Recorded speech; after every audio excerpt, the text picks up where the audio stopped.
Sarge. Good evening, everyone. I'd like to call the committee of the whole meeting to order for Monday, November the 27th. I'd like to remind everyone in the room that the meetings will be recorded and broadcast publicly. So everybody advised that recordings will be taking place. With that, I'd like to call for a motion for the adoption of the agenda, please. So moved by Councillor Glant, seconded by Councillor Thorne. Any questions to that motion? No questions to the motion. All in favor? Aye. Contrary minded? Motion carried. We'll remind all participants there's conflict of interest declaration forms in the middle of the table. If you haven't done so, please review the agenda and please fill in any conflicts and pass them on to the clerk's office with the reason why, or do so during the meeting should you note that that be the case. With that, we'll move on to item number 4, which is new business and the regional trail presentation by Mark Legier of the Southeast Regional Service Commission. Mark, welcome back. It's good to see you. It's been, I bet you it's been since before, it's been a while. It's been a little while, yeah. That's 3 or 4 years maybe. Yeah. Wow. So, Back with but the whole it's team. good, lots of progress. I have a presentation. Can I plug in? We have, if it hasn't changed, we've got it for you. That's it. I'll just, we'll just real quickly, I guess there's lots of Yeah. council members, so I'll introduce myself. So I work at Plan 360, division of the Southeast Regional Service Commission. And my name is Mark Legier, and my role is a few different things, but all trail related. And primarily, my goal is to connect communities across the region by non-motorized trail. And I came out of a big recreation study a number of years back in 2-phase program. My position was created. And so my main project is I'm working on a big long distance trail called the Shoreline, aiming to connect the spine of what will become a larger regional network, but from Alma to Kapolei. And then, so that's primarily what I focus on, but I'm also a resource to all the municipalities to help you make decisions, to provide recommendations on trail opportunities in your own communities. And it's not just the municipalities I work with. I work quite closely with trail volunteers in different municipalities. So today I'm really just here to talk about some things I've been working around in Salisbury and some things staff are quite familiar with and some maybe not so much. So the next slide is, I'll get right into it. This is kind of an updated version. A number of years ago, Polly, your former recreation person here in the community, asked me to give some advice on how to better grow the trail network. There was so much success with the loop down at the old sewage lagoon that how do we maximize what's here? And really what I said is a connection that goes along the river somewhere, maybe not right along the river, but connects across town to the rail bed. And it's not a long distance, but that would be what I thought at the time and still to this day think is a great. We also looked at the trails behind the ball fields in the school, which were since upgraded with volunteer municipal efforts, and great job with that. So that's kind of a quick snapshot. On the map here, you also see some other details. So the orange line is what I would say is your priority connection. And then you have some unofficial trails along the current sewage lagoon over by the trailer park there. There's people use that. It's great, usually great birding around sewage lagoons because it's open water. And so there's that. You also have, I identified a potential spur that would go from that priority connection across town into the business district, like the grocery store and the businesses that are there. One thing that I've also included in this plan is boat launch or boat takeout locations, potential ones, if that was something the municipality wanted to look at. People are already using the water with canoes and tubes and whatnot. An official place they can put in or take out is key. So I put a couple of ideas, one at Highland Park here, which I don't know if there'd even be a lot of work to be done to make that a little bit more accessible. And then also tying all this together, because Salisbury is really fortunate because you own your rail bed in your municipality. That's pretty rare. Like Fredericton's the only other community, I think, in New Brunswick that actually owns a rail bed, so, that's a great asset. And it could always be improved upon, but it provides wonderful access, for all users, motorized and non. So that's just kind of the overview. Go on to the longer term, and I'll wrap this all up in the end, but the longer term vision on the next slide, Austin, if you, I'll thank you. So as I mentioned with the shoreline trail, which is kind of the spine, eventually will become the spine of a larger regional network. I'm open to working with any municipality or any interested community group that wants to start looking and planning for longer distance connections. When we talk about going from one municipality to the other, it's a long process. You can't, if it's even something on your radar, I would encourage you to start talking about it now. And there's a lot of reasons why I encourage that. There's a whole host of different possibilities. In this map here, I've really looked at what's the obvious connections. Those are dikes. If you have adjacent dikes, it's a bit of a gray area who owns the dike, but the long story short is that if the adjacent landowner is okay with a trail being on top of the dike, the Department of Transportation will authorize it. We're doing that in other regions. So it's a pretty simple process now. We've got a good line of communication on that front. We're literally doing that as I speak here now. They're working on some dike trail out in Bundy Albert. So we have dikes on both sides. Dikes are great trails, as standalone trails, but they can also be used for longer connections. So here you have the gray trail, which is just, a very hastily put together, kind of not hastily, but just a snapshot of what would potentially be a good starting point for discussions. Where I advise you, if this was something the municipality was interested in or community members were interested in, is have some open sessions. I'd be happy to lead or take part in those, where we just discuss, hey, is there a willingness from people in the community to see a trail connect from here to Moncton? Or for here to Petitcodiac or Three Rivers for that matter. And happy to talk about all of those things and where opportunities may or may not exist. So it's usually a great activity during the wintertime. I have most of my planning work occurs then. So I really enjoy that part of the work. You have some great landowners in the municipality. The Waddy family, Colpitts, we went out, Austin and I and some other staff people, to talk about trail connectivity, and they're very open in terms of waterfront landowners that are advocates for trails. That's best case scenario. I've consulted with hundreds of people across the region on trail projects, and that's a dream landowner. How can we get this done? That doesn't come around that often. We'll go to the next slide. I know that Powers Pit Road, Austin mentioned that the municipality is thinking about what you could do with that land, since that is land that is owned by the municipality. 23.5 acres about. It's between the Pollitt and the Petitcodiac. I know that informally by the bridge there's a swimming spot and fishing hole, and that's widely used. Creating another boat launch site formally there might be something to look at. Might be awkward directly from your property, but you could work with DTI, who I think is a road manager there, or adjacent landowners to potentially formalize something there.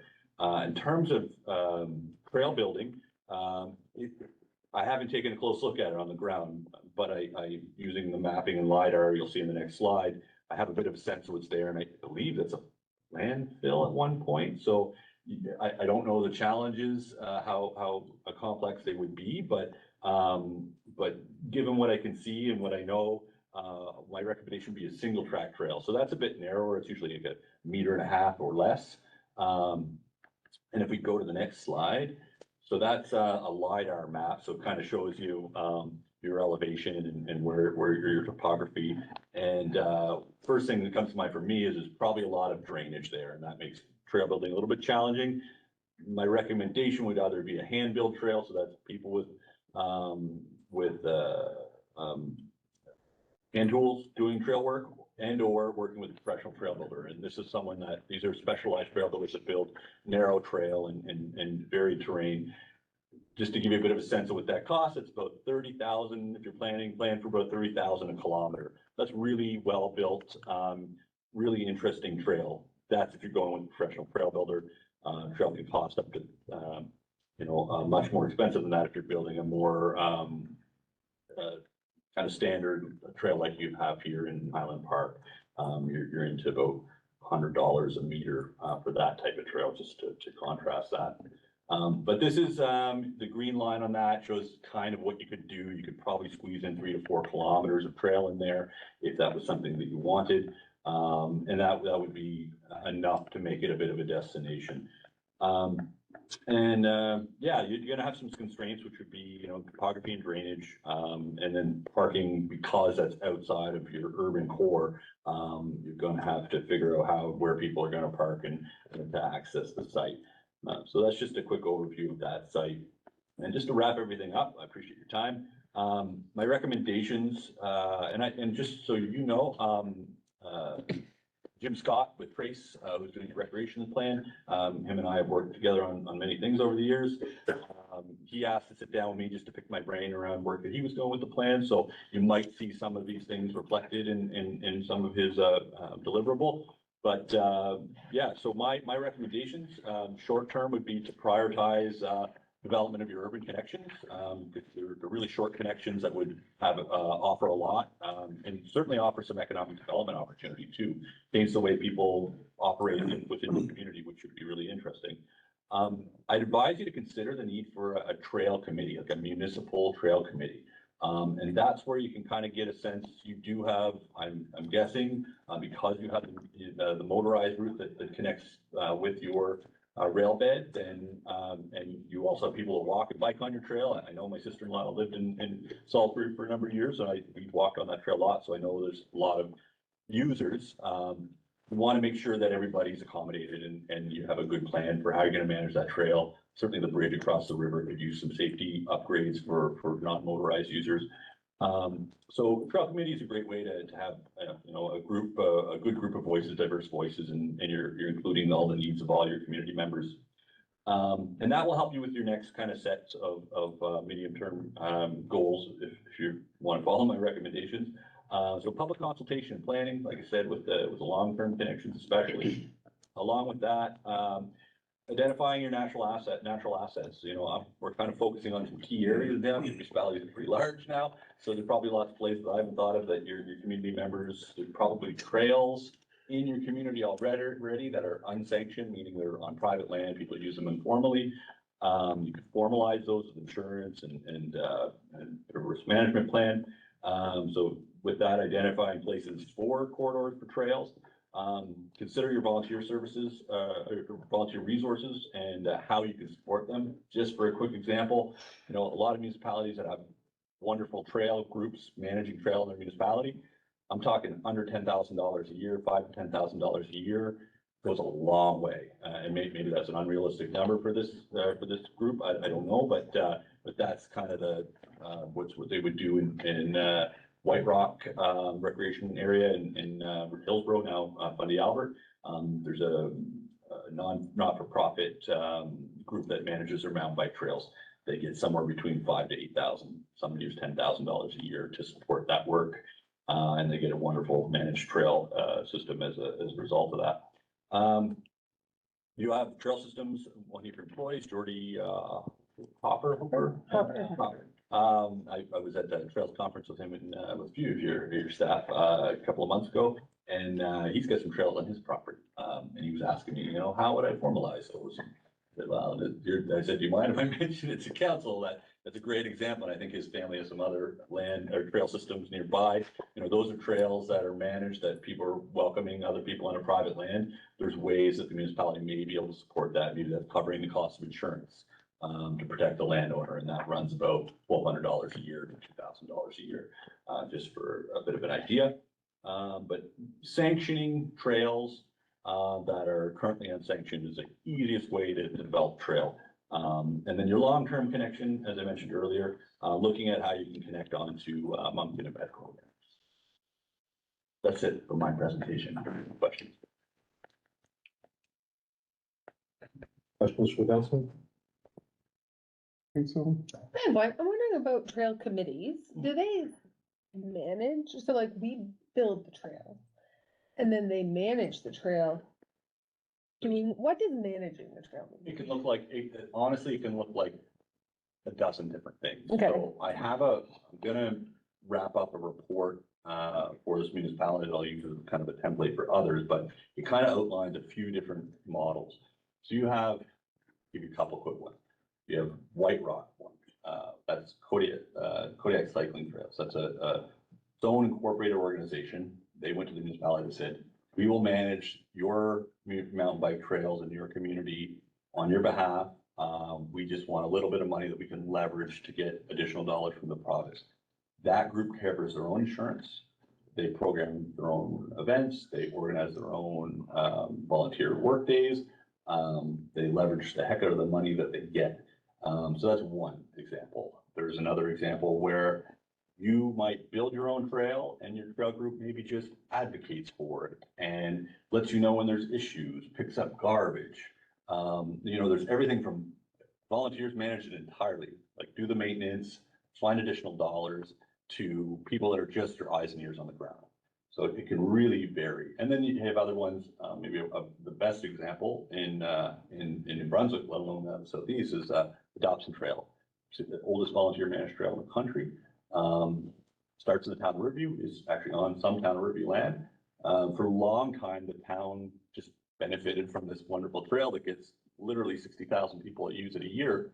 But the town did nothing to support it. Over the time, that's really changed, actually, through a staff person there that was really influential in building that, but, helping with materials. The trail's entirely managed by volunteers, but the town provides some surfacing materials that volunteers, like, we have a volunteer that spends 40 hours a week on the trail. He's tired, that's what he likes to do.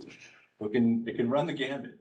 It really depends what your community wants to do, but generally speaking, if you build a trail culture, you're gonna have your trails and your community's gonna benefit from it. Mhm. It's kind of corny, but the saying is, trails builds community, community builds trails, and that's, I make my living in this world, and I know it to be true.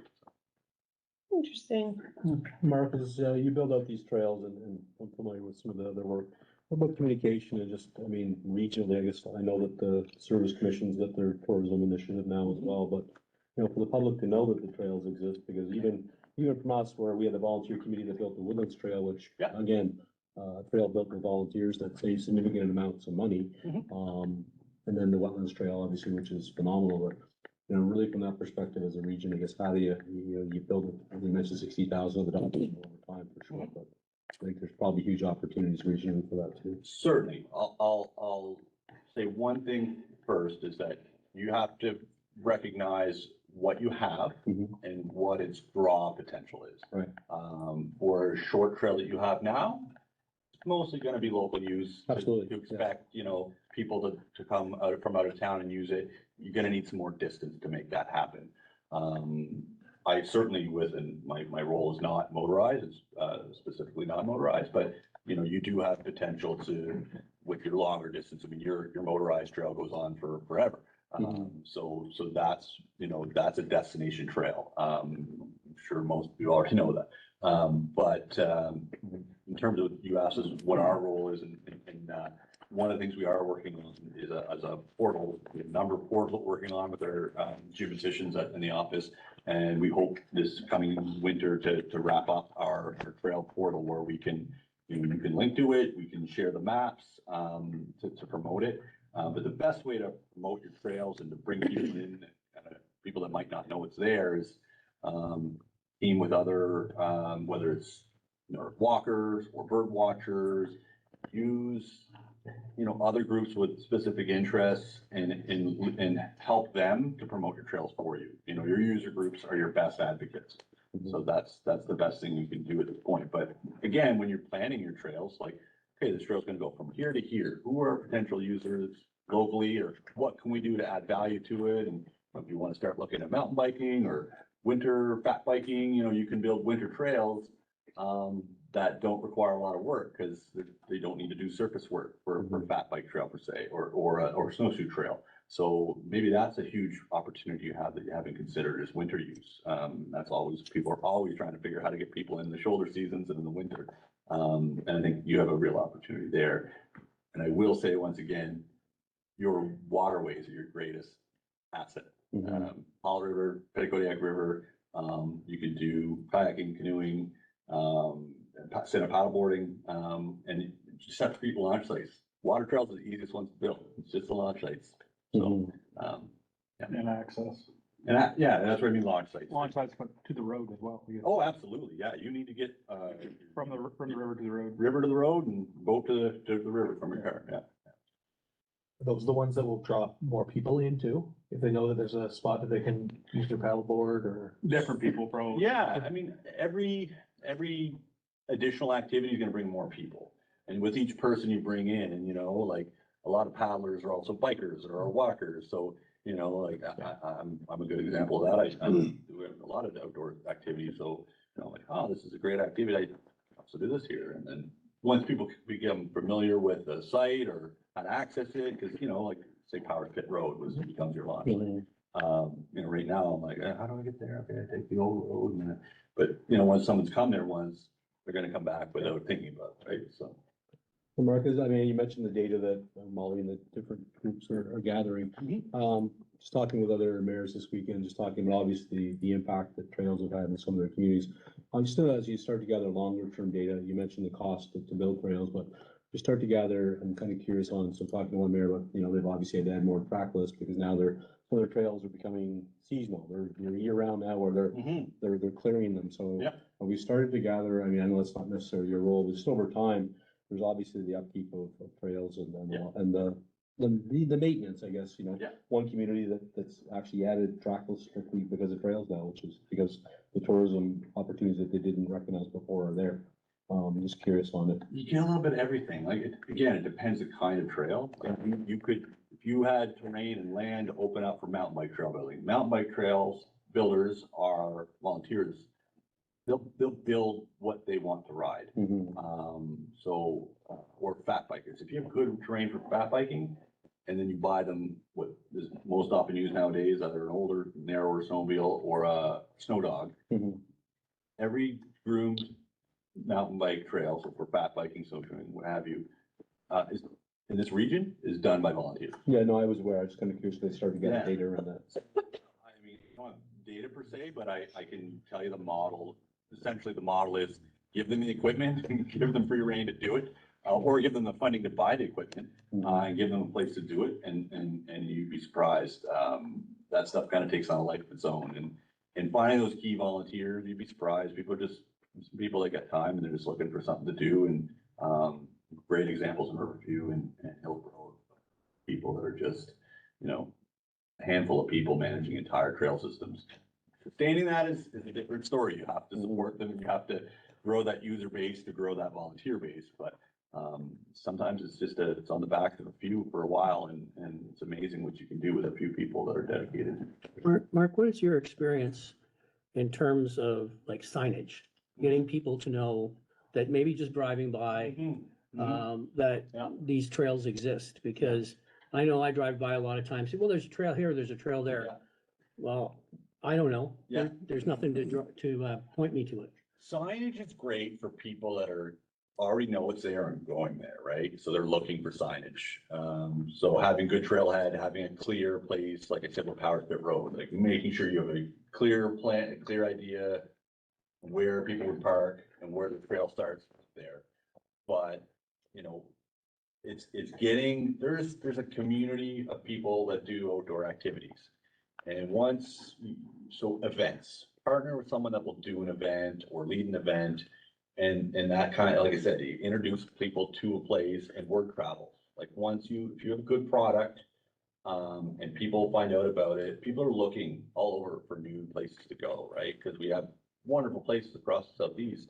But some of the great ones are getting overcrowded. People are always looking for something new. So, working with, outdoor enthusiasts or, bird watching groups. I know I keep mentioning, but those are kind of a separate realm, bird watchers, from a lot of these other groups. They're kind of a group under themselves.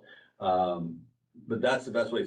Signage is really important, but it's secondary to getting the word out there. And that's events. I look at Farmer Brown, and if you know that, they do wonderful stuff. They have the trails, they're there. Mhm. but what brings people to the trails for the first time is the events, is the pizza days, all these cool events, and they partner with people too. They partner with Buddy Biosphere and Town of Riverview. You know, Town of Riverview has winter carnival events out, it's not even in Riverview, but they work with people surrounding the area. Interesting. Questions? It's very good. Thank you. Mark, thank you very much. Welcome back. Yeah, well, thank you. Congratulations. I didn't see you Oh, thank you beforehand, very much. but, Well, this is, I'm you're- easing into it. I start back on Monday, so today Okay. I'm just getting back into the swing. Slowly, slowly. From the diaper changes. so. I never saw you before the new edition, but congratulations. Thank you very much. It's all good. With that, we'll move on to, item number 2, property assessment overview. Need a motion? To accept the report. Do we need a motion? Oh, yes, sorry. Sorry, yes, we were supposed to do that before the discussion even, and I forgot. There is a recommendation just to forward basically the regional trail plan to a upcoming regular council meeting. Yeah. So I'll move. Thank you, Mark. So it's moved by Councillor Roblina, seconded by Councillor Delant. Any questions for the motion? No questions for the motion, all in favor? Contrary minded, motion carried. With that, I'll call upon Walid Ismail and Eric Roy and Philip Rowe from the Service New Brunswick to talk about property assessment overviews.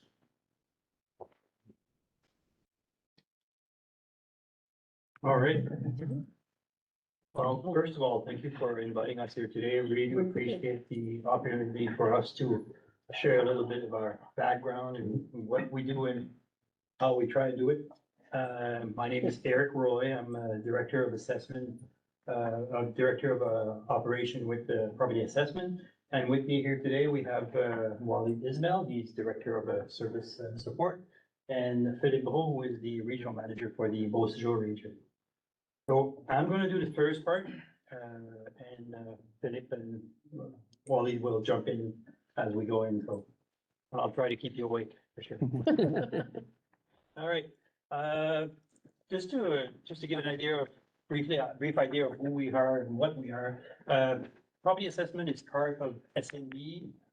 SNB is the largest government employer with the NGNB. We have 2,400 employees. Property assessment collaborates very closely with different government of New Brunswick agencies such as or entities such as Finance and Treasury Board and Environment and Local Government. Those are the two bigger ones that we do work very closely with. And naturally, we work with you folks, the local governments. We do work with property owner and the federal government. Those are a few of the people that we work with. We probably more, but actually we do work with different associations, the Law Society of New Brunswick and the New Brunswick Real Estate Appraisers. So just in a nutshell, who we are, who we work with, and who we strongly collaborate with, and that's why you kind of have the Financial and Treasury Board and Environment and Local Government in that circle and highlight there, and you folks for sure. I think we can move on to the next one, yeah. Our mandate, simple, our mandate is to assess all real property in the province as of January 1st at their real and true market value. And we say market, and I'll explain market afterwards, as of January 1st of the year for which the assessment is struck. And it's as part of our Assessment Act. So this is our mandate. Next slide, and there's all kinds of very neat and detailed definition of market value up there, but basically I can just simply explain it in with this example right here. We have the typical seller, a typical buyer. In blue, we have the typical seller. On top of the sheet, you can see that that's what the highest price is really hoping to get, 250,000. And he also has the lowest price that he would be willing to let his property go. On the other hand, you have the buyer who is the highest price that he can afford to pay, who is willing to pay at 230. And actually, the price that he is wishing at paying a bit lower than that. In this case, 200 200,000. Basically, the market value is somewhere between whatever the buyer is prepared to pay and the lowest price that the seller is willing to accept. And it's a range, basically a range. I think pretty straightforward and simple. But I just want to give you a brief idea of what the market value, because further down, I'll talk about sales and stuff like that. Good on that. All right, and here I just want to talk a few words about our most important asset, our employees. Property assessment itself has 135 employees. Most of those are under the operations, 110 to be exact. We have assessors and administrative folks. Under the assessor, we have residential assessors, we have commercial assessors, we have senior valuation specialists, and heavy industrial specialists. We have 11 offices across the province. This means that we have professional assessors working in every areas in the province, and Salisbury is no exception for sure. We have assessors everywhere. They know the market, they know the industry in every region. So we have professional assessors taking care of business, put it this way. So that's on the evaluation team. Then we have the evaluation team, next one down. Evaluation is basically there to make sure we have clear and up-to-date policies and procedures, and that that we have consistency across the province. So we have a strong team there. We have the Gamma and system support, Waleed's team. Gamma stands for GIS, Assisted Mass Appraisal. GIS stands for Geographic Information System. So this team is there to make sure that our folks have the proper tool and the latest technology to work with. And on this note, I don't want to steal Waleed's thunder, but we have a very good news. We just signed with a contract with a vendor for a new camera system. We're getting a new system for our folks. It's been way long overdue, and we're working with a system dated back from the 80s, so it's. There you go, you stole it. Sorry. So anyway, it's a very good news, but I know Wally's got a bit more detail about it, which is very interesting. Then we have the quality assurance and business support. Again, the name says it, it's there for quality. This team is there to make sure that we meet the standards that we set for ourselves and the standards that are known throughout the nation, throughout the Canada or North America in some instance. And the business support part of it is there so that we deliver the base to basically. One more thing that I want to mention about our assessors, our assessor have two different streams that they can follow to have their professional designation. As I mentioned before, they're professional assessors. They can go via the IMA, Appraisal Institute of Canada. It's not the IMA. IMA is Institute of Municipal Assessors. That's more specific to assessors. They can go for a residential stream or a commercial stream. And then there's the Appraisal Institute of Canada, which is another stream they can take. This is given via UBC University. British Columbia? Yeah, British, yeah. And it's also available in French for assessor via Université Laval in Quebec. So the courses that they have via the AIC, yeah, is the same courses as an appraisal, private appraiser would have on the open market. So whether it's res or non-res. We do have also in-house courses that are very important. We have the New Brunswick Assessor course. Again, it's accredited by UBC, and the property law course, both are also accredited by UBC. We have in-house courses that we give to our staff as they first come. Basically, that's what I wanted to say about this one. Our key deliverables, we assess and classify all real property in New Brunswick. We assessment-based calculation and delivery through ALG, as I mentioned. And we issue the real property assessment notice to property owner in January. All right, just to give kind of an idea on the timeline that we go through. We deliver the assessment base to environment and local government by September 15 every year.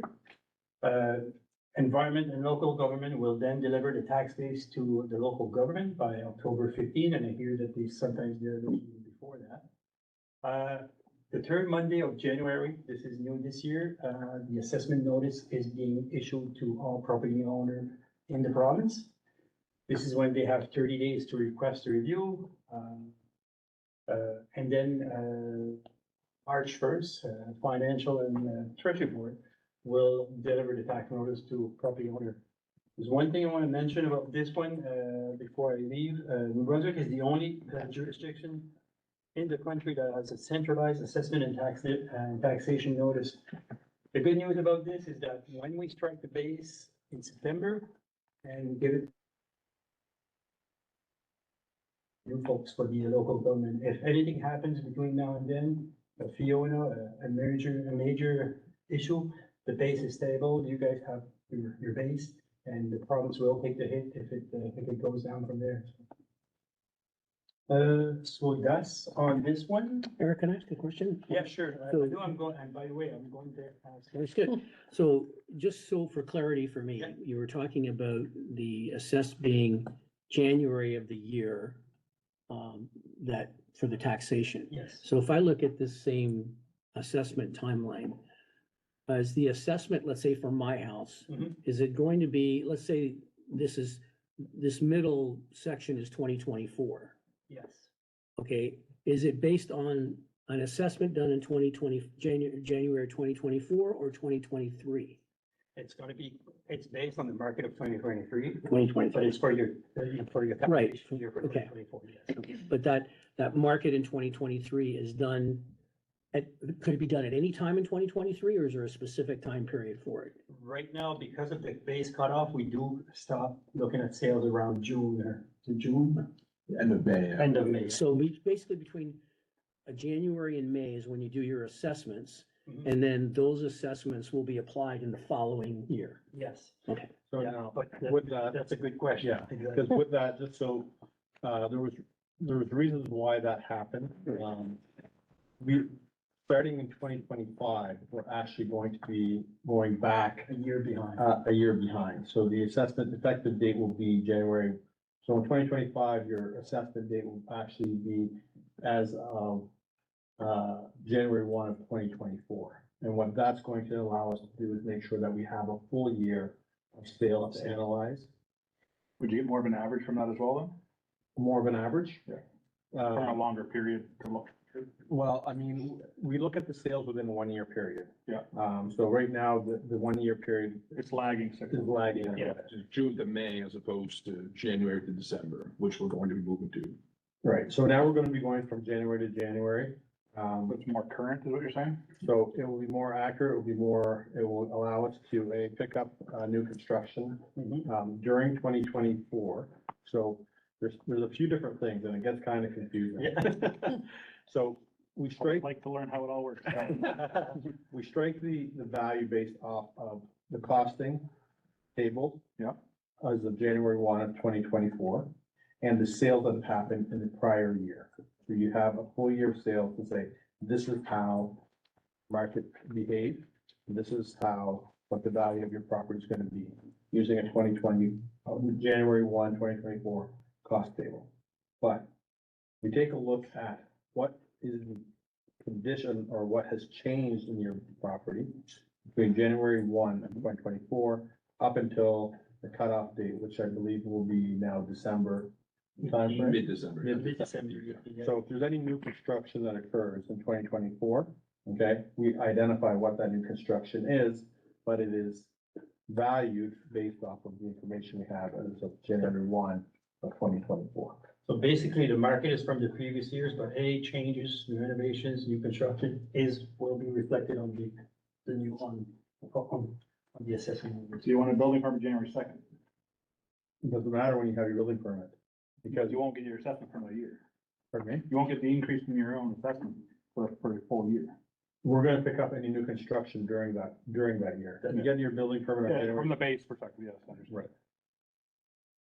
Does that explain it? Yep.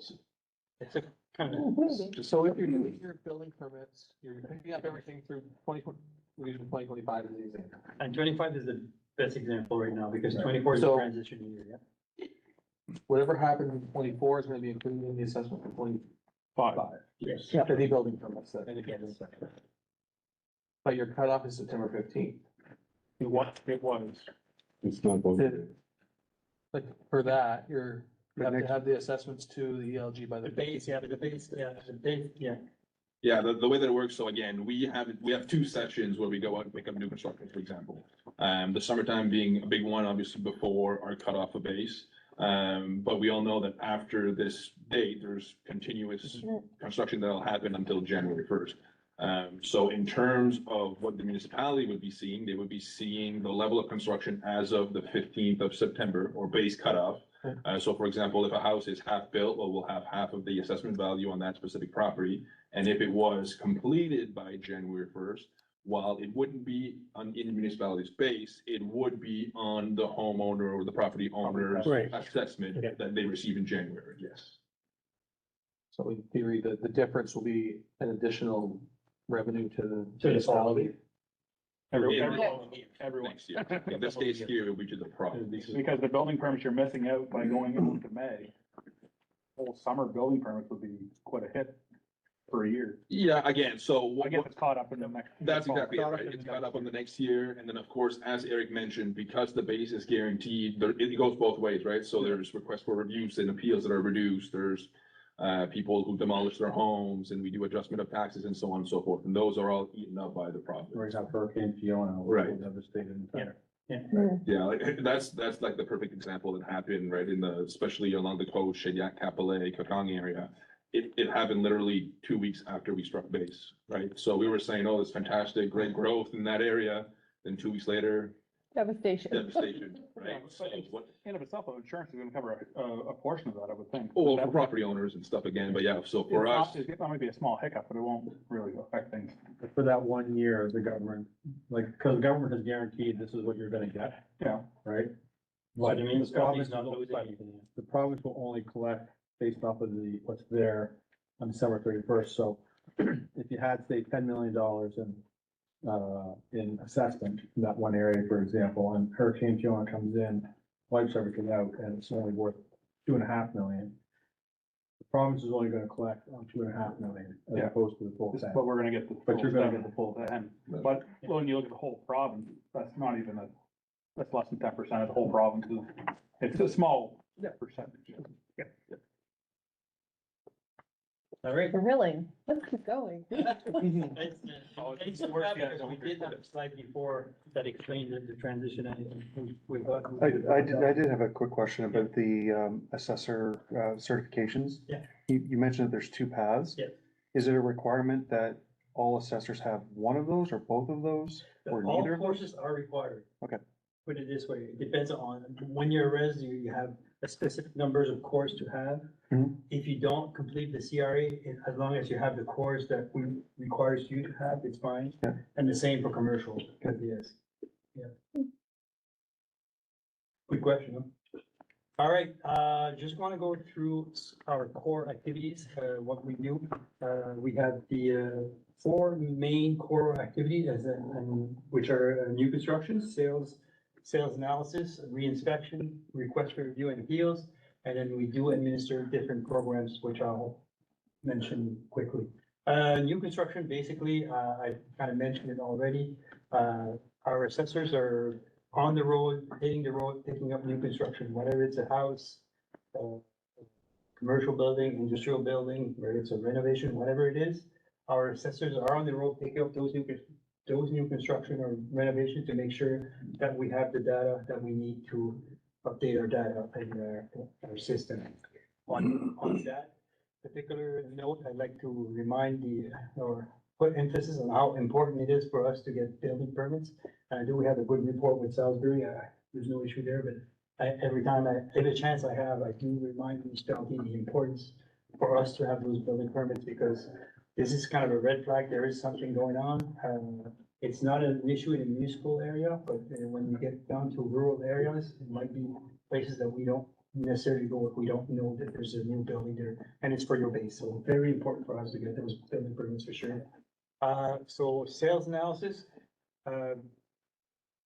year-round, assessors will review all the sales that happens, all the real property sales, that's happens in the province. Basically, they want to make sure that those sales are arm's length sales. We're not looking at, sales, inter-office sales, family sales, bankruptcy sales. We want real sales so that we can set some benchmark and set our factors for the following years for the market.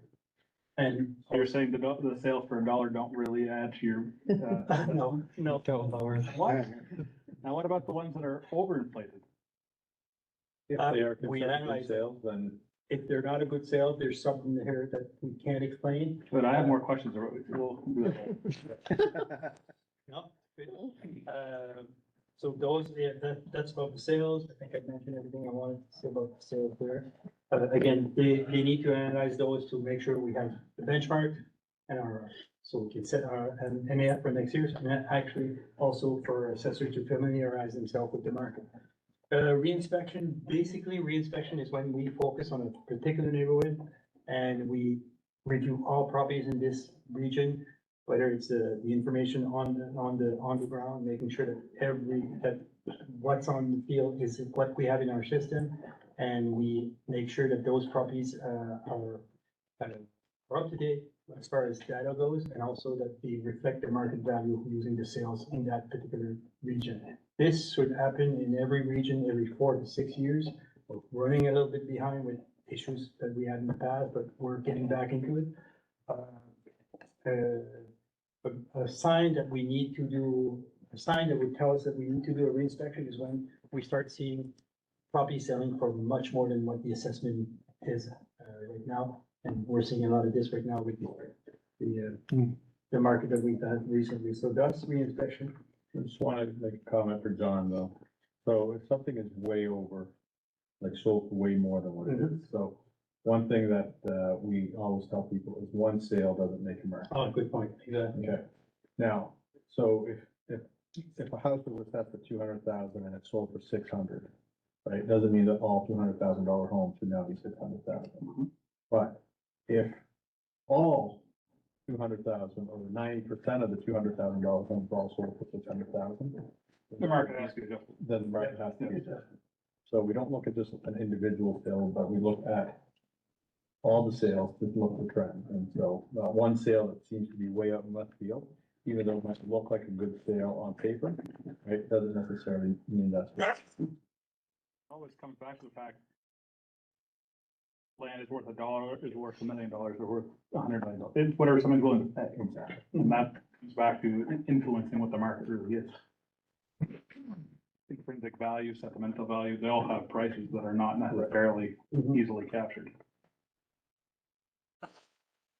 Request for review and appeals, as we know, every property owner in the province will receive their notice now in January. They have 30 days to request a review. When the assessor is gonna sit down with this property and use a similar approach that any appraiser would use, the income approach, comparison approach, and their cost approach, and trying to figure out if this property exceeds real property or not. And then they render a decision to the property owner. The owner doesn't agree with the decision, he can appeal the decision to the Assessment and Planning Appeal Board. Which is a complete different entity from us, and we have to present it from the board once it's scheduled. So again, another way for us to updating our data. So, and then on the last bullet on this one, it's about the different program that we administer. We do administer the SPM program, spike protection mechanism. I'm sure most of you would be familiar with. It's 10% where a property where, valuation for taxation cannot increase more than 10% if it's your main property right now, but there's so many changes coming on this one too, so, basically, the property shouldn't go up more than 10% on the, assessment value. That's one of them. Another one would be the residential tax credit, which, every property where it's their main resident, they don't have to pay their provincial taxes. That's as long as it's your main residence. And yeah, those, and we have a few more, but just basically those are the problems and the 4 activities that we have. I think on this one, I'm gonna leave it to, Greg. Let me know. Great, thanks, Eric.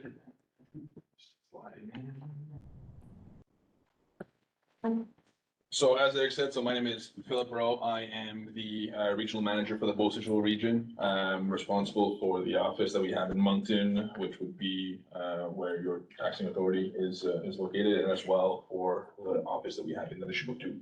I'm gonna go through a few slides here of statistics. So we're gonna go through some numbers. We're gonna start with, I've got 2 slides of provincial statistics, and then we'll dive in a bit deeper into what we have specifically for Salisbury. So again, anytime, if you have any questions, feel free. So what we have in front of you guys right now are the 2024 provincial statistics. So at the provincial level, we have just under 500,000 property assessment account. So those are PANs that we have throughout the entire province. Last year, we went through the municipal reform that brought down the number of taxing authority that we have to the 89 that we have currently, right? So that consists of a multitude of different cities, towns, villages, and rural districts. The total base for the province of New Brunswick for 2024 is of $89.4 billion, which is an increase of $8.4 billion from last year's base. Okay, How much to buy the province? that's exactly it. Exactly what we're saying. So, and as you can see here, the breakdown, there's 2.1% that the increase in the base that is related to new construction, and 8.3 that is to market. Interesting numbers to look at when we go back in a couple, or when we go forward in a couple slides and talk about Salisbury, just to compare. You'll see that you guys are just above the provincial average when it comes to these increases. So that's good news for you guys.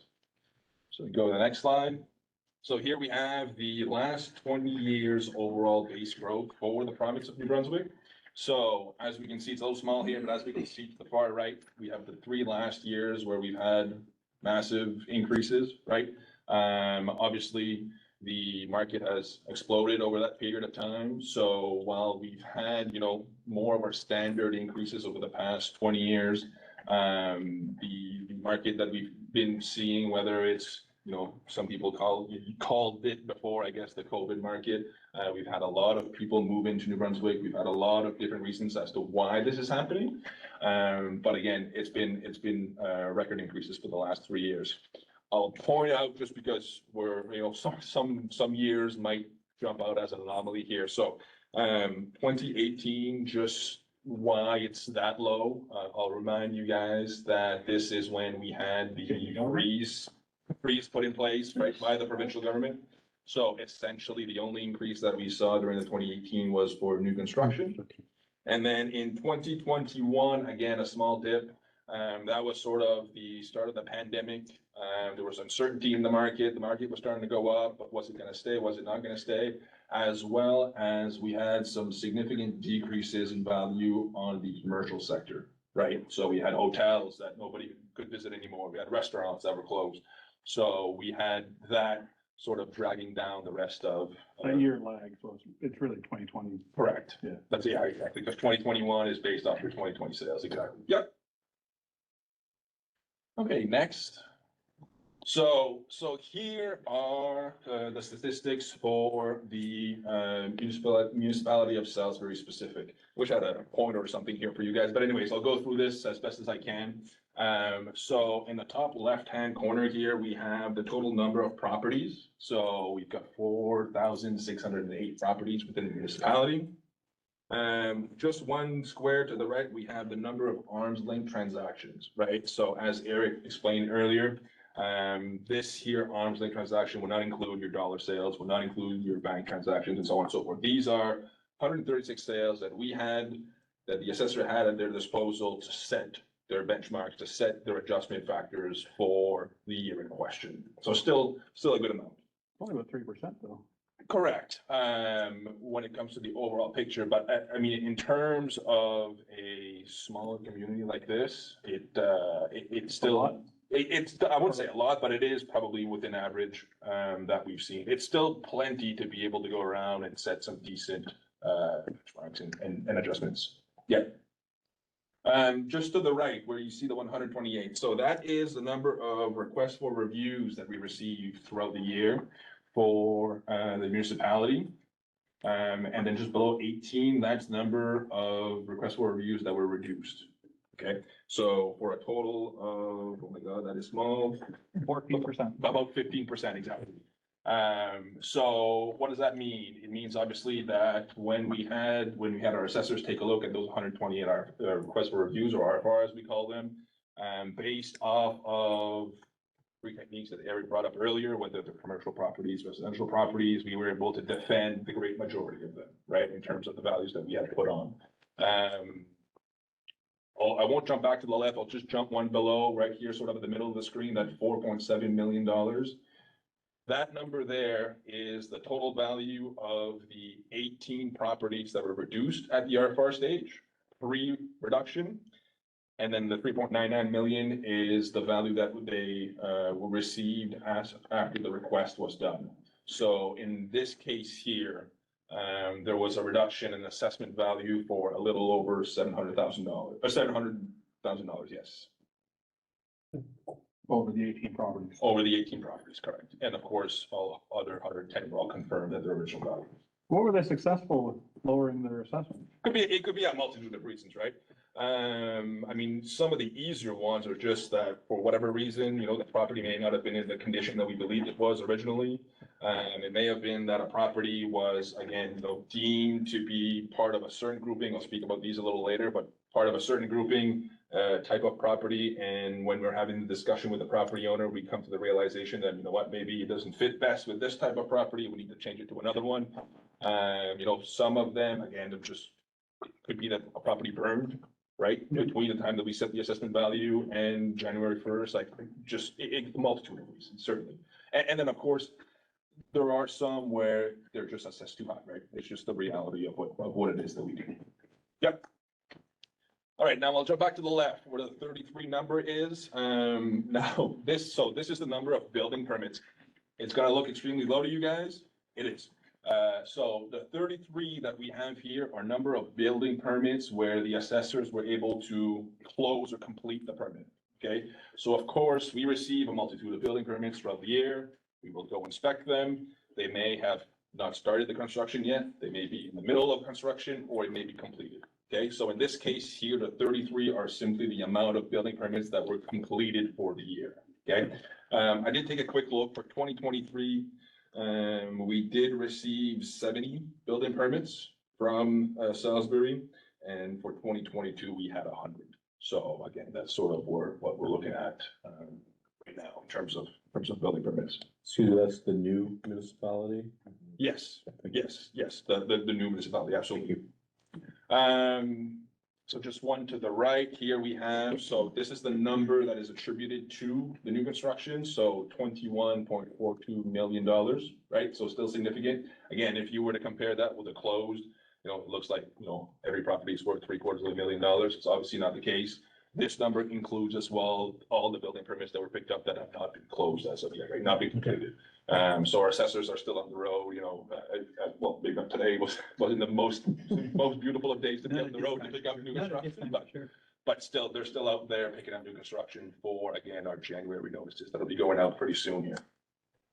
And then finally, sort of that bottom tier here, we have the breakdown between, again, the new construction and the market. We have the breakdown between the res and the non-res. So we were talking about earlier, the portion attributed to the province of new construction, right, was 2.some%, below 3%. Here we have a 3.1% increase for Salisbury. And then similarly for the market itself, the province was just above 8%. And here we're looking at 9.3% for a total of 12.42% increase to the Salisbury base as opposed to the provincial base, which slightly varied above 10%. And then, of course, if you go to the far right-hand side, again, now we have the totality of both the new construction and, the res and the non-res. So that 12% increase in terms of actual number figures brings $85.7 million increase to the base. So with that 12.42% and the spike protection built in at 10%, was the whole municipality able to gain that gain that reduction, or is that just on an individual basis based on assessments? So again, so the numbers that we're showing here are with the spike protection mechanism in place. Okay, so for example, there are properties that have, as you said, right? A property may have increased by 20%, but the municipality will only be receiving a 10% increase on that one because they are protected by the spike protection mechanism. Now, again, similarly, there are some situations that are not protected by the spike protection, right? Eric mentioned them earlier, right? New construction, renovations. If somebody sells a property, right, the new owner will not benefit from any benefits that the old owner were receiving. So that's why when we're taking a look at this, the numbers are still quite good, even with the spike protection mechanism that's in place. And with that mechanism, if all of a sudden next year is only 5% of the increase to assessment, does that take into account then the previously foregone assessment from the year before? Yes, so it's one thing. So we've had a lot of meetings with municipalities. It's something that they always ask, right? What do we sort of have in next year's copper, right? Do we have a buffer because we didn't get everything because of the spike protection mechanism? I guess the first thing that we always say is, nothing is guaranteed for a future year, right? What happens if the market turns around, loses 20%, while your 10% buffer that you may have had for the previous year, it's gone, right? Now, that being said, yes, if a property or a municipality has had large increases and a lot of their property owners has benefited from the spike protection mechanism, there is the possibility quite high in most cases, especially in southeastern New Brunswick here, where there is sort of that built-in buffer right now already, where even if, for example, next year it's a total flat market, there's still, I assume, going to be new construction, and then you may still be able to benefit from any, assessment for taxation, value for taxation that you did not receive from past year because of that spike protection mechanism. Yes. So, one of the things that I think we struggle with, sometimes I do, it's probably just more my issue than anything else, is we deal with averages. So we'll get the average price of a house in Salisbury, and we'll try to look at that in terms of what the impact is. And is there any way that you have information without having to spend an awful lot of time looking at it? I'd love to know is, we have X number of properties under 200,000. We have X number of properties between 2 and 3, 3 and 4, 4 and 5, and that kind of thing, because it helps to paint a much better picture of the community that we're servicing. And also when we're trying to look at what the possible implications might be to our residents, we've got a better picture for us to be able to paint. So is that information readily available? Some of it I'm sure could be put together on a report, like readily available right now. No. You and I should talk later. Yeah. Okay, it's Wallow. That's right. So, again, there can be reports that can be pulled or something like that. It's not something that we have readily available or necessarily even available on our own property assessment websites. A bit like you mentioned, when it comes to, you can read any news article, right? And they talk about Canadian averages and provincial averages and stuff like that. As a former assessor myself, right, there's nothing I hated more than reading one of those, right? Because then somebody from the public will take this and say, oh, well, I went up 10%, but yet it's saying that, the provincial average has gone down. An average is in our world something that we don't take a look at too often, right? We're looking at, specifically what's happening to a grouping of properties that are similar, right? If that's going up, or if we're talking average there, that's then no problem. Well, and it makes perfect sense. Right. And I think that's why I struggle with, looking at a report that says, when I look at a report and it says the average price of a house is X, and I won't say what it is, here in Salisbury, and I look at my neighbors and friends and everybody around the table, I'm thinking, so who lives in one of those houses? I don't know. Right, exactly. You know, Well, and to your point, it's the same thing here, right? We're saying that, you know, the average or the increase was 12.42%, right? Well, you know, those are filled with a bunch of homes that have gone up 20% and some that have gone up 4% or 5%, right? So it can be a bit misleading. or 53%. Or 53%, absolutely. I think he's thanking you for that. Yeah. You're not the only one, unfortunately. Yeah, I'm sure, well, and that's my point though. We're saying, you know. But that's exactly my point though. Right. Right? I mean, you know, it's hard to have these conversations sometimes with residents when this has been published. But the reality that most of us are dealing with doesn't resemble this, Correct. right? Yes, no, absolutely, absolutely. And again, we've got a bunch of programs. Eric mentioned reinspection, right? Like if we were able to be on top of our reinspection cycles, you know, that means that we would just be getting more and more accurate with our assessment values, right? So these large increases, large jumps, of course, if it's happening in the market, it's nothing we can do. Right. We have to reflect that, but you know, we're trying to get away from that as well, absolutely. Maybe we should just tax the people that come from Ontario a little higher than the rest of us who've been here for. Oh, we are, because Ottawa. Any other questions on these statistics before we move on? I have one quick one. Mhm. In terms of the housing market, and currently it's been inflated and the interest rates are hopefully gonna slow that down to a point. If there is a decrease in assessment in the future, Mhm. is it actually be reflected in the property taxes? Well, now you're talking about two different things, Yeah. right? So if Or is there's, it in the base? Maybe it's the way to say it. that is a better way to say it. So yes, of course, if there is a point where the values of properties reduce below, you know, the average. New housing, new starts. Right, or just, you know, the value of properties as they are today, we have to reflect those, right? It's one of the first things that Eric mentioned, right? Our mandate is to reflect market value. So if market value goes down, of course, we have to follow that. Now, a couple of things. If, for example, the market values of the properties in terms of the sales are going down, but for one reason or another, our assessments are lagging a bit behind, right? The sales might be going this way, but if our assessments are still here, it's still showing that there's room to grow. Yep.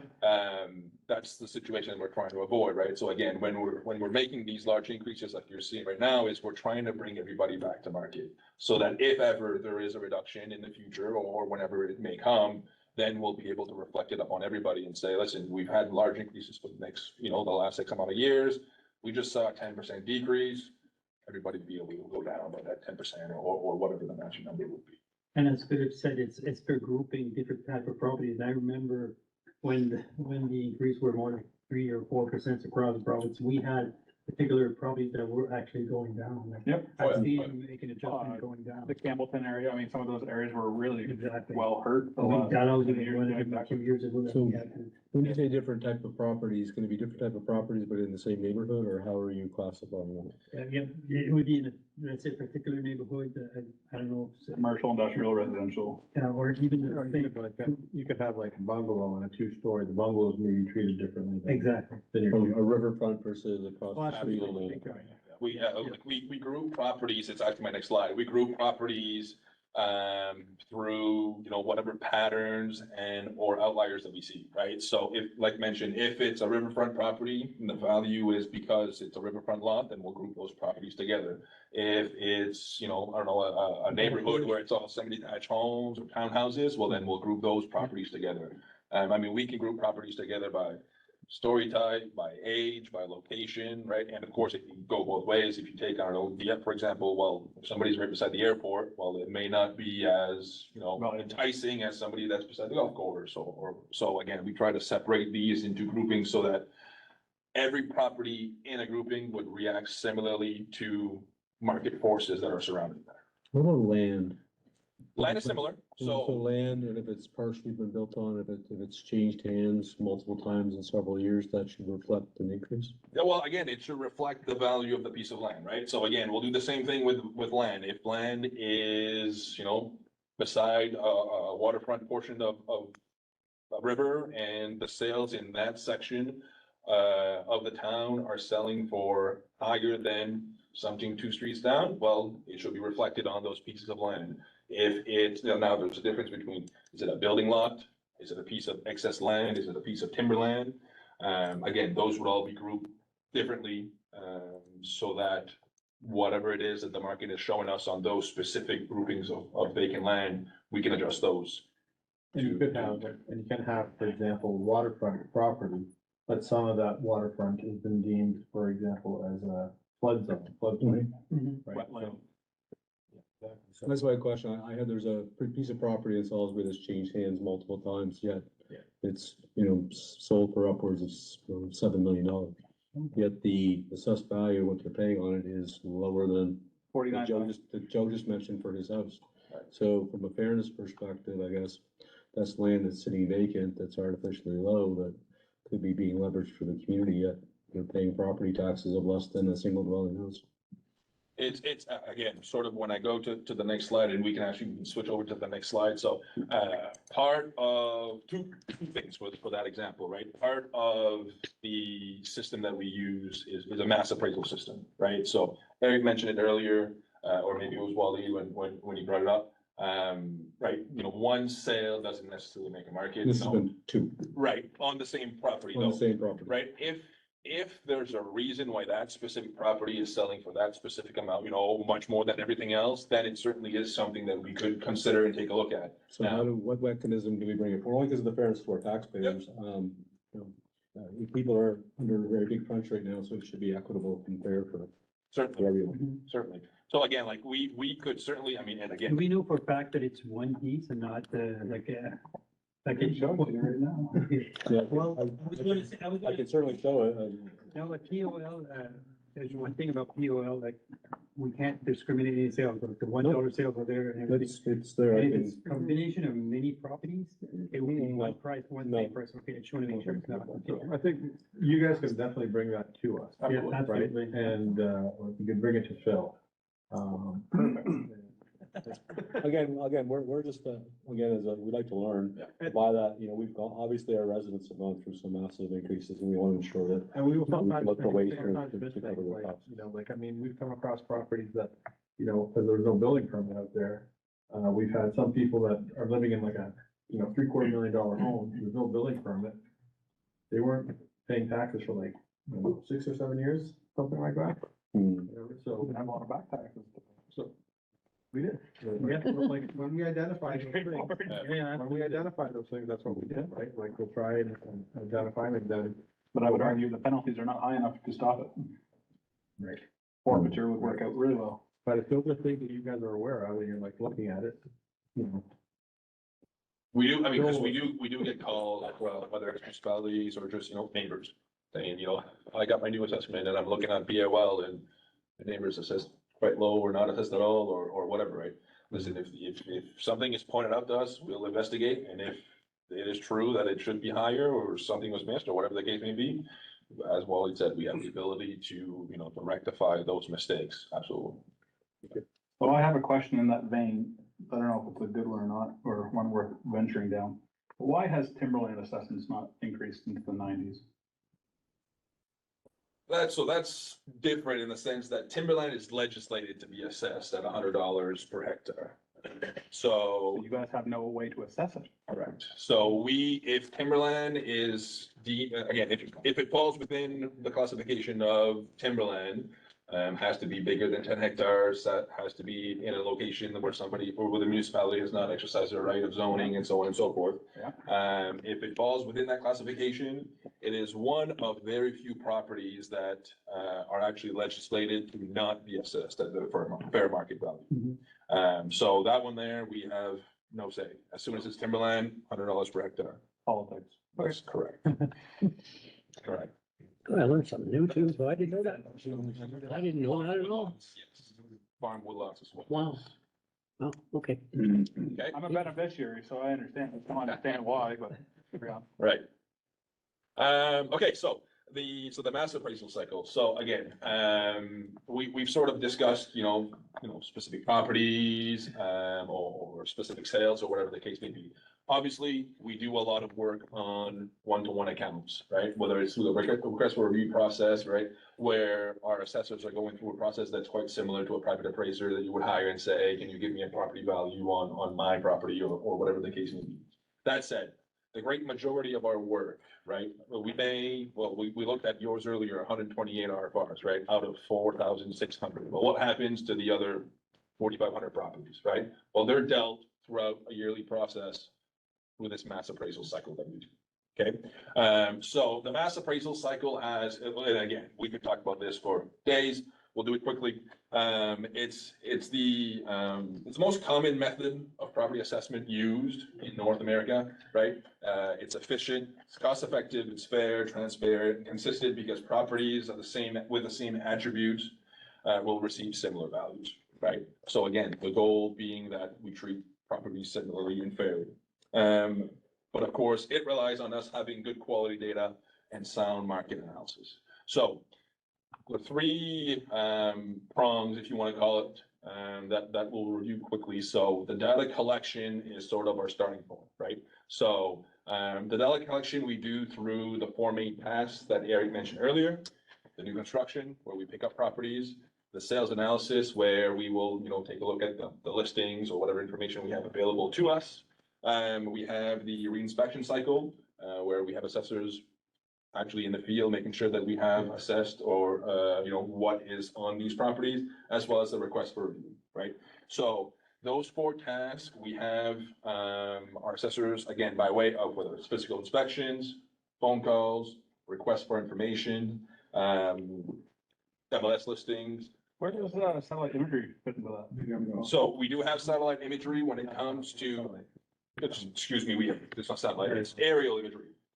So we do have what's called pictometry. So it's a company where we hire to come and fly over and take pictures close to Google Maps. Yeah. They have flown over, I don't know if you know the percentage of the province. Oh, it wouldn't be very much. The houses are only in so many areas. Well, and that's sort of the point, right? They have flown over the more dense areas of the province. So we have had, we have access to those. Again, it's not done on a yearly basis. They fly certain areas on a 2, 3 to 4 year basis. But absolutely, we do leverage some of those programs as well in terms of making sure that our information is accurate. Absolutely, absolutely. And that's the whole goal, right? However we do this, however we collect the data rather, we update our files accordingly as to what's there, and that is what will be assessed. Absolutely. The second prong is the data analysis portion. The data analysis portion is, again, we were talking about earlier how we are grouping properties together, right? This is where it comes in, right? So it's a process of combining similar properties that have similar attributes to develop a relationship between the data points and the sales in order that we can now put a value to those data points, right? So as we were talking about earlier, we've got some models that we use to find patterns, to find outliers, where we can say, okay, properties that are on the coast in Chilliwack, Kapolei, right? Okay, well, if you're a waterfront property, you're different than a water view property, and you're different than a property that doesn't have anything to the water at all. If you're near, as I said earlier, the airport or a golf course, right? These can be attributes that we would group those properties together. Now, it doesn't have to be location at all. It can be, it could be, it could be the style of the home. It could be, okay, we're seeing that all 2 stories are reacting similar to the market. Okay, we're going to group those together. It can be that we're seeing that all 7 detached properties are reacting similar to the market. We're going to group those together. So that is where we go through, and again, we analyze, we make sure that these groupings are accurate. Those can be changed on a yearly basis. They can be changed over reinspection cycles. And then finally, we have the assessment value prong, so this is where we have our reassessment programs. We have our yearly market adjustment factor programs. And those are applied to the current models to bring the assessment to current market levels, right? So if we're seeing that there's been huge increases, i.e. the last 3 years, right? We take a look at the first 2 prongs that we have, and we adjust those accordingly based on the information that we have. And then, of course, once the mass appraisal cycle is completed, then the assessment base that we deliver to the municipalities will reflect current property market. So the next slide is just sort of like a real quick example, okay? So let's see or pretend that the image in the background is a neighborhood. All those clipboards would be properties where an assessor would have gone and done a reinspection, right? Whether it's knocking on the door, driving by, just making sure that the information that we have on file is accurate, right? So that's the collection of the property information that we have on the left-hand side. In the middle there, we have the collection of the market information. So those are the dollar signs, right? So the dollar signs are an example of properties that have sold, right? So good arm's length transaction that we can then take, and again, as I was saying earlier, put a relationship between the data point and the values. And finally, that's exactly what we have on the right-hand side, where it's now that we have the correct data on our properties, we have collected and analyzed the sales in terms of the market range. We can then build that relationship between the two so that we can then establish our mass appraisal cycles. And again, if, for example, all sales in this specific area have gone up by 10%, then we would be increasing the values of this assessment by 10%. So again, very, very high level example. So before I pass it along to Wally here, any questions on sort of what I just presented here? That's great. Thank you. Okay, glad. If you guys have any questions at the end as well, feel free. Thank you. Thank you. Thanks, Phil. Thank you for having us here today. Part of the presentation was the exciting part of the presentation. So as Eric mentioned earlier, I'm the director for the Gamma and the System Support Group. So my group is responsible for two areas predominantly. One is to make sure that Eric's team has the tools necessary to do the three main functions that he was talking about, which is getting values, assessing at real and true value, producing the base, and producing the assessment notices on an annual basis. The second part is the Gamma group, which is kind of the research and development group for property assessment. And they're responsible for looking at new technology, looking at new ways of doing things. So you've heard people talk about LiDAR in an earlier presentation. So we also collect LiDAR information. Pictometry, you've asked about pictometry. Street view is something we're looking at as well, and GIS. The reason we're looking at these different types of technologies is we're looking for more efficient ways to be able to make sure that we can do the reinspection cycle in a timely manner. If we can minimize how often the assessors need to go out in the field and drive, because some of them have to drive a couple hundred kilometers to get to some certain properties, then if they can do it using, some of these different technologies, then we can, we'll know what's there, we'll know it's not there. Things like pictometry are quite costly, as you can probably imagine. So the frequency in which we fly depends a lot on how much change is occurring, my budget. And so what we've been doing with some municipalities, I'm not sure if you're aware of that, is we've been actually cost sharing because some municipalities want this information. They use it for their planning, they use it for policing, they use it for firefighting. Out west in particular, there's some municipalities every year, they're going out and they're flying. So in order to allow us to fly more frequently, we've been using a cost sharing model with a number of different municipalities. Is there any reason why satellite information isn't used rather than We've looked at satellite imagery in the past. It wasn't there for us. We weren't able to make full use of it. Is it quality or is it location? Well, we need the tools in order to be able to do accurate measurements. So when we looked at it, and maybe things have changed, but when we looked at it, we weren't able to get good measurements. We weren't able to necessarily get the quality information that we're looking for. With the resolution that we're able to get right now with pictometry, the assessors are able to identify different things without having to go out to the field. So they can identify from the photos and the pictometry imagery that they have, for example, whether windows have changed. So they can know whether there's been some improvements or no improvements. They can identify changes in the roof, like if the roofing has been replaced. with the satellite imagery, we weren't able to get to that level that made it worthwhile for us to do it. And the cost wasn't there either, if I remember correctly. So yeah, so those are the two areas that, my group is responsible for. And as Eric mentioned before, we are in the middle of a modernization program. So maybe we can go to the next slide, or whatever.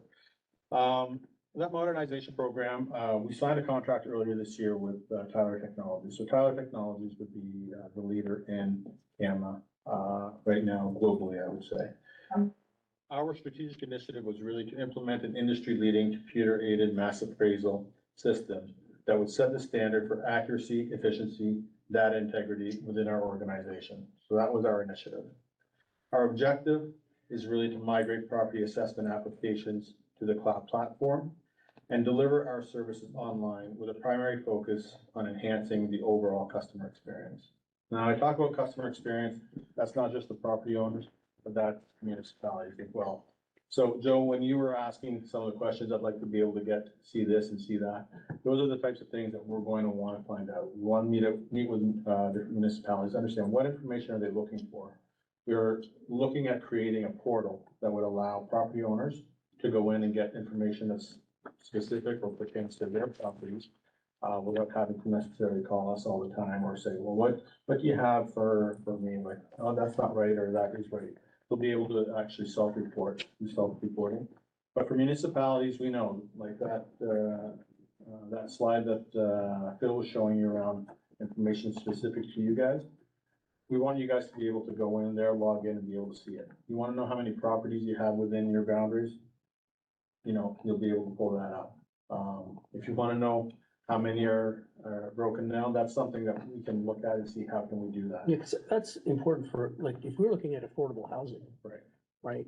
I mean, we need to know, how many properties do we have right now that are assessed at a particular rate? How many houses do we have that would be considered affordable? Right. I mean, if you looked at what the average is that we have, you would think every home in Salisbury is affordable. Right? I don't know whether you guys are assessing tree stands or sheds or something, and they're included in that, because that's the only way I can even imagine that the average price of a home is like $250,000 in Yeah. Salisbury. Right. So, It's historical though as well. It's not just. But still, like even last year or the year before, right? Moncton's 2 years ago was only 270. properties 3 or 4 years have gone up a lot. Oh, yeah, and that's why it's hard to have those conversations and make decisions, because I just can't imagine a property being that. So for us, what we want to do is we want to understand what you guys need from us in order to be able to make better and more informed Right. decisions. And so at some point, as we move through this project, I will be reaching out to different municipalities, and I'm hoping that I'm going to get a group of people there to help give me that information. I heard from somebody that you weren't at the municipal association committee on Friday. We were there, we just knew you were coming, so we went to a different session. Oh, okay. We knew you were gonna be here. Oh, did you? Oh, that is it, yeah. Oh, I thought you came with us, okay. So I believe they meet 3 times a year now. So Lisa and Miriam, I think, are the ones that are chairing that from our group. And you'll start hearing some of this stuff through those committees, as well. But there's different things that, I keep asking Lisa, that, that we want to present. For example, we talked about building permits. How do we make sure that we can leverage, how can we share information more effectively, with municipalities? Because the sooner we get the building, information, the better they are able to react to it. There are areas or jurisdictions around Canada where they've actually got agreements with the inspectors, the municipal inspectors, so that when the municipal inspector goes out and he gets to a certain point, we consider that, or the assessors consider that 90% done. They're still able to get into the property and, and it just saves us from going out for, sometimes we have assessors that go out multiple times and it's the guy's building it himself. So all you have is the foundation. Goes up 3 times, foundation, and then all of a sudden it's completed, right? So at least if we know, when the building inspectors are signing off on something, then we can go out in more time in there and make sure that we capture everything. And it's still able to get into the property as well. So just siloing of information. Pardon me? It's just been siloed information. It's been silent information. There's municipalities that will say, our TIPA, they can't share information. We've had legal opinion that says, no, you can share that information, but different people interpret it differently. So there's work that needs to be done. At the end of the day, it really benefits the municipalities. If we know, right, then we can do a better job of collecting data and back to the cycle that Phil walked you through. So this project is really gonna transform how we do our business going forward. It's not gonna be next year or the year after. It's gonna be probably 3 or 4 years before we're ready to cut over. But I wanna have those conversations because now's the time to start planning and to start implementing some of those changes. And really, at the end of the day, the whole purpose of the Creative Deployment Project is to modernize property assessment services. It's long overdue. I think you probably heard the year 1980s. So our system has had some upgrades, but Legacy is still there. Yeah, legacy is still there. So it does limit our assessors in a lot of ways, and we're looking to really move things forward. So that's really all I want to say in terms of what we're doing and make sure you guys were aware of the modernization that is occurring. I'm gonna get to the last slides, and then if you guys have any more questions, we'd love to answer them for you. What's the timeline of your modernization? When's it expected to be completed? So right now, we're in the assess and define stage. That's gonna take about a full year to complete. We're very skeptical about giving timelines because we don't know how much work is gonna be. I'm in a 15-year modernization program. So we're hoping that within a year, we'll have a good sense of what development and configuration is required. I'm hoping within 5 years, it will be done. So the biggest challenge for us is gonna be the migration of our data. I'd say we have over 20 different applications that our assessors use today. None of them are talking to each other. Some of them are. Yeah. And some of them are, built internally within our property assessment, some, built on D-base, yeah, so. Gonna need some machine learning to go through some of that stuff. Yeah, exactly. So my last slide really, or our last slide really is around property owner resources. So, we know that property owners have questions. They're always wondering where they can get more information. So these are 3 different places where you can direct them to if they call you. You can always direct them to my nvpropertyassessments.ca. There's information there, on how assessments are done, FAQs, just a lot of good general information there for them. PAOL.ca. So that is where you can get sales information. Now, the caveat, of course, is you have to read the small print, is it includes the $1 sale. So just because. I'm there every week. Yeah, I enjoy that website. So, they're not all arm's length sales, but it is a good starting place if people want to go and see what their properties in the neighborhood are selling for. And of course, you can call us at 1-888-762-8600, and that will take you to our teleservices. So with that, I think we concluded. And if there's any more questions, we'd love to answer them for you. And if you would love to have us here again another time to talk about something specific, we're open to doing that as well. That's great. That was a lot of information. That was a great presentation. Thank you. Very educational. Yeah. I have one question and maybe you can't answer it, but, I know I saw, and most people I talked to saw a huge jump last year in the assessment. For our next year's assessments that none of us have yet, are you seeing those jumps continue or has the market stabilized? I can tell you personally, I have. It's continuing. Yeah, and I live in your. Yeah, so again, the slide with all the information for Salisbury, that is for 2024, so that 12% increase. And again, like I said, some of them are gonna be much higher than that, some of them. But I'm assuming that most of that increase for next year is the spike protection that we. Correct. So I'm wondering if the actual value are continuing to see them climb or if they're. So I can speak about my property. I think last year it was about 35%. Yeah. And then this year it was, I think, like 18%. Awesome. Well, that's really, yeah. But it's not gonna go down anytime soon, either, because Toronto will go down, here will not. for a So period one of of the time. things that I just want, like, Bill was talking about the fact, like, you know, it's really hard. Property owners will have a very hard time, understanding that, because a lot of people look at the value for taxation as what their value is. Because they look, I'm paying this, What am I getting for it? right? So I'm paying $5,000 on $500,000 home, right? But really, their home is actually assessed at, say, 650,000. Right, so even if the market is shrinking, right? Okay, it might shrink to say 600, as an example, but they're still gonna go up. So you can. You know, 50,000 the next year and another 50,000 the year after that, right? So they're gonna see, and your tax rate stays the same, they're gonna see increases.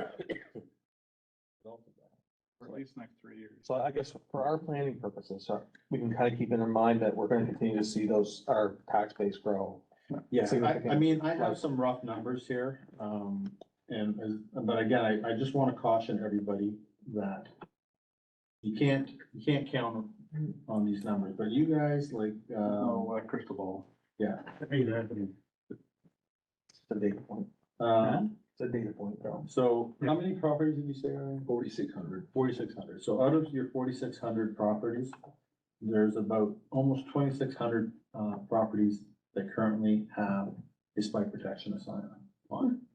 Whether it's only 10% or whether it's 20 or 30%, I can't tell you how many years it's gonna get you to get to that, but. That's over 50%. Plenty of properties have spike protection right now. Answer your question. Yeah, that was a question. That answered your And that's question. not counting any properties that's gonna transition between, an owner between that and two. Sales on top of that. Well, it's owner as demand. And that delta is about 120 million.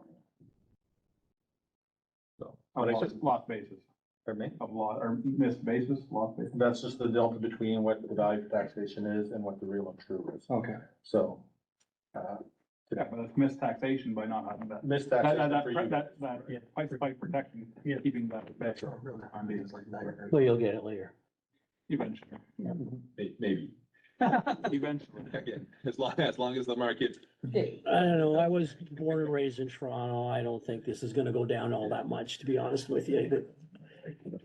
It's a value buy, Yeah, relatively speaking. yeah. I mean, it came out, we were talking earlier about, national averages and stuff like that. So again, you gotta take it with a grain of salt, but it wasn't just in the news last week that, again, New Brunswick is still, the most affordable province when it comes to real estate across Canada, right? So, you gotta assume that it's gonna keep catching up.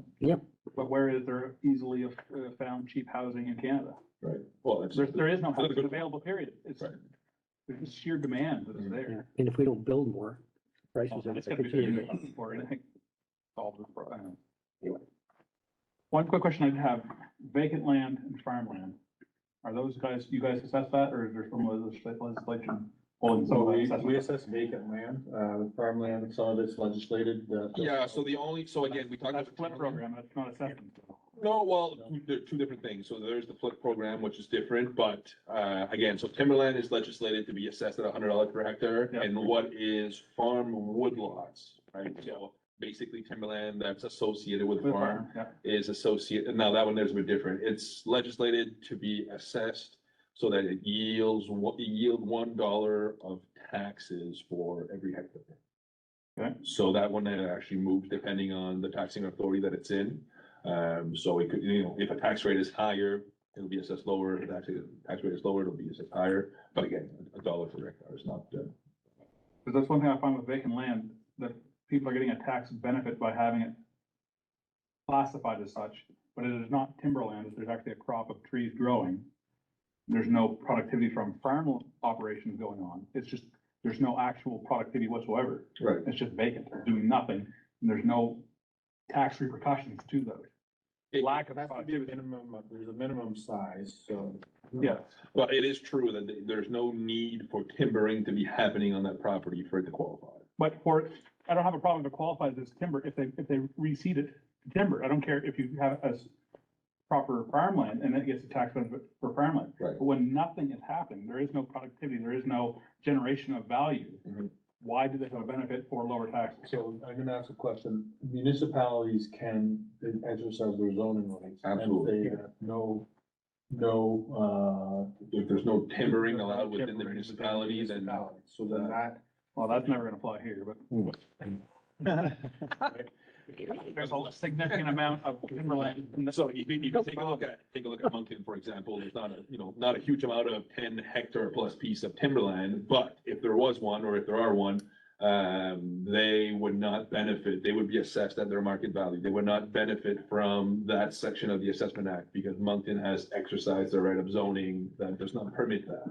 but you could do that zoning in maybe in certain areas, I'm assuming. Like, it doesn't have to be for your entire municipality, but you could take a look at, you know what, you want a certain area to develop, right? So you could create the zoning in that area to kind of force. So that would change assessments on vacant land? Assessment It would values? become assessed, It would become assessed. regular land as Okay. opposed to timberland. I just say that there's missed opportunity by having land sitting fallow, doing really nothing. We have the It's a same. huge It's not the discussion. product itself, it's the same. But I have no problem with people owning property if they want to pay for the right to property, but it becomes recreational property if they're not providing a benefit, if there's not timber growing, if there's not a farm benefiting, there's no actual benefit to the use of that land. That is recreation. And if you want recreational property, I have no problem with that, but it should be taxed accordingly. Preferably 3 times the value of timber or farmland. If you want to have recreational property, just like a cottage, whatever, it's taxed accordingly to the usage. Then the people who are not willing to do that, they'll either have it rented out for timberland or they'll rent it out for farmland. But now they can sit there and do nothing because the taxes do not allow, There's no incentive. no incentive to change. Forester. Empty field. Sorry, unfortunately, there's no comments from the hour at this point, I apologize. The only other suggestion I would have, Well, we'll take it up. to you. if your assessors are going out to different places to assess, put your Google Street View camera on it, and they can actually pick up all their data while they're going around. What's that? You were talking about Street View, do you have Street View camera, using the Street View information right on the camera? If you have a camera on your assessor vehicles, as they're going around, they can pick up the up-to-date data. We've looked at that and They're already going, they might as well use their motion of. John's willing to act as a consultant, do that. I'm free, Jeff. Right. Doesn't work as good, so. Be careful, Lonnie. Any additional comments? Nope, thank you very much. No, thank you, very interesting. Thank You guys taking time on a Monday evening, really do appreciate that. Thank you. And you do have our emails if you want to follow up on those. Oh, we will be. Thank you. Thank you very much. I was keeping it. I'd like to move that we enter into recess, please. 10 minute, recess? Please. We'll, That'd be great. Seconded. come back. So moved by Councilor Thorne, seconded by Councilor Glant, all in favor? Will we re-enter public session? So moved by Councilor Thorne, seconded by Councilor Oblinas. We are now moving into, the regular session. And now we're going to move into closed. So I will need a motion on that to talk contractually 68(1)(c), the Local Governance Act. So moved by Councilor Oblinas, seconded by Councilor Dykstra. Questions to the motion? No questions to the motion, all in favor? Reminded, we are now going into closed. I have a motion from Councilor Glant to move back into open, seconded by Councilor Thorne. Questions to the motion? No questions to the motion, all in favor? Move on to item 6, mayor and councilor statements and inquiries. I have nothing this evening. Not at this time. With that, do I have a motion to adjourn? So moved. So moved by Councilor Thorne, seconded by Councilor Dykstra. All in favor? Aye. Contrary minded, meeting adjourned.